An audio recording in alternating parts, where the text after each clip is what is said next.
আমাৰ অভিযানটো আচলতে ঘৰে ঘৰে কেৱল বা মীনাক্ষী ৰহমানৰ নামটো যাতে যাম, মীনাক্ষী ৰহমান কেৱল এটা চিম্বল বা কেৱল এটা জৰিয়া হয়। মই যদি ক'ব বিচাৰোঁ, এই মানুহখিনি আজি যে ইমান বছৰ ধৰি নানান সমস্যাৰে জৰ্জৰিত, তাৰোপৰি আমাৰ লোকেল সমস্যাৰ উপৰিও আজি সংখ্যালঘু জাতিৰ ওপৰত যিবিলাক ভোটৰ ওপৰত দাঙন্দি পৰা দি কিছুমান সমস্যা গা কৰি উঠিছে, এই সমস্যাবিলাকৰ যাতে একেবাৰে নাইকিয়া বা কিছু সংখ্যক যদি কমাব পৰা যায়, তাৰ বাবে আজি ঘৰে ঘৰে আমি অভিযান চলাইছোঁ, বাটে পথে আমি অভিযান চলাইছোঁ, সৰু সৰু বক্স মিটিংবিলাক, তাৰ উপৰি আমি বুথ সন্মিলনবিলাক বুথৰ মানুহখিনিক সজাগতা কৰিবৰ বাবে। গতিকে চাৰিওফালৰ পৰা সুন্দৰ এটা ৰেছপন্স পোৱা গৈছে।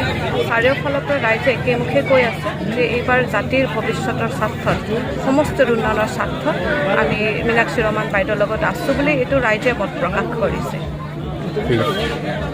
নদী থাকবে, পানি থাকবে না, এই যে এই ধরনের ভবিষ্যৎবাণী, এর থেকে মনে হয় যে আমরা একটা দুর্ভোগিয়া সমষ্টির মানুষ, যে সমষ্টি এমন একজন মানুষকে 10 বছরের জন্য ক্ষমতা দিয়েছিলাম। তবে বন্ধুরা, একটা কথা ঠিক, এই 10 বছরে আমরা পুরোনো সর্বক্ষেত্রে মানুষ একটা গণক বানিয়েছি। আমাদের বাংলা ভাষায় বলে যারা ভবিষ্যৎবাণী করে তারা বলে গণক।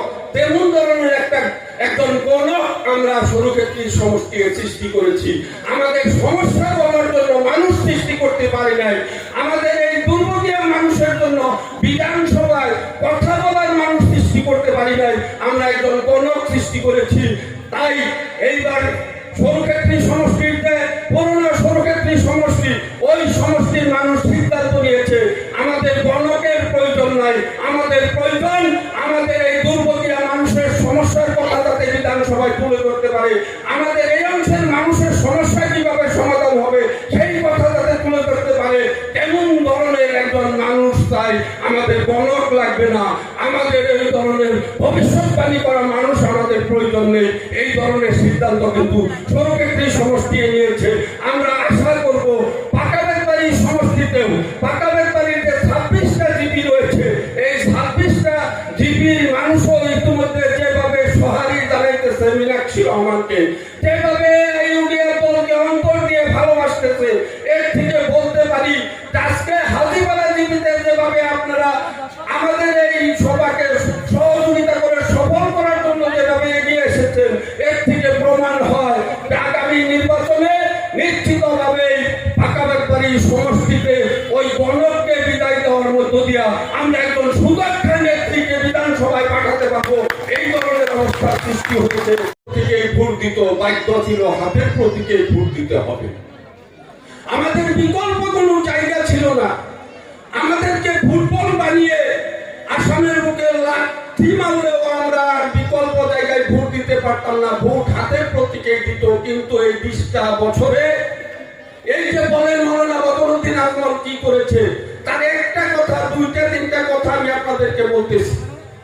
আজকে এমন একটা প্রতিবাদী মঞ্চ মৌলানা বদরুদ্দিন আজমলের নেতৃত্বে গড়ে উঠেছে আসামের বুকে।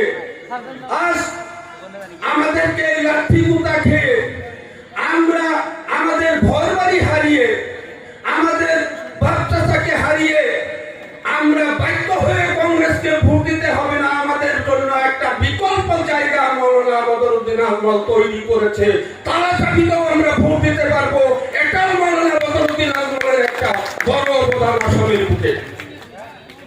আমরা মৌলানা বদরুদ্দিন আজমলের নেতৃত্বে 20 বছরে 2 নম্বরে আরো একটা জিনিস পেয়েছি বন্ধুরা, কি আজকে যেভাবে হাবিলাচর, পাইকার, গরুকুটি বিভিন্ন জায়গায় আমাদের উপর যে অত্যাচার যেভাবে অগণতান্ত্রিক ভাবে অমানবীয় ভাবে উচ্ছেদ করা হইতেছে, যেভাবে উচ্ছেদ করা হলো, অন্য কেউ না গেলেও মৌলানা বদরুদ্দিন আজমলের নেতৃত্বে আজ এই 20 বছরে যে কিছু মানুষ সৃষ্টি করেছে, আশরাফুল হোক, আজ দলগাঁওয়ের মজিবুর রহমান হোক, জনিয়া সমষ্টির হাফিজ রফিকুল ইসলাম হোক, এই ধরনের কমেও 30 জন মানুষ সৃষ্টি করেছে মৌলানা বদরুদ্দিন আজমল, যারা আমাদের বিপদের সময়ে অন্তত আমাদের পাশে গিয়ে দাঁড়িয়ে আমাদের হয়ে প্রতিবাদ করেছে, বন্দুকের নলির সামনে দাঁড়িয়ে আমাদের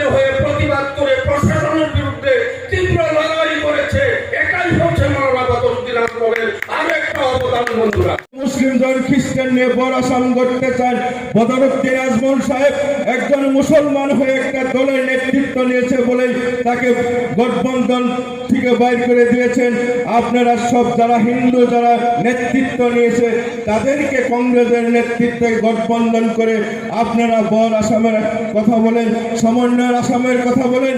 হিন্দু মুসলিমের একত্রিতভাবে আসামে থাকতে হয়, সম অধিকার দিতে হয়। এই স্লোগান অধিকার আপনারা কোথায় পেয়েছেন?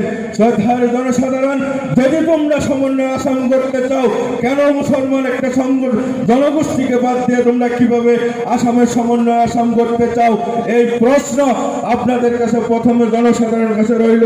তারা কেউ অধিকার নিয়ে সমন্বয়ের কথা বলে, ধর্ম নিরপেক্ষ কথা বলে, তাদেরকে জিজ্ঞাসা করতে হবে। শ্রদ্ধার জনসাধারণ, আজকে আপার আসামে শিবসাগর, আপার আসামে কিছু উগ্র জাতীয়বাদী সংগঠনেরা আমাদের সংখ্যালঘু মানুষকে যেভাবে অত্যাচার করতেছে, মারপিট করতেছে, আজকে ওখানে আমাদের মানুষকে যেভাবে পীড়ন দিয়েছে, মার দিয়েছে, কোনো কংগ্রেসী বন্ধুরা, কোনো কংগ্রেসী নেতৃত্বরা তারা কোনোদিন প্রতিবাদ করেনি, তারা কোনোদিন আমাদের মানুষের হয়ে কথা বলে নাই।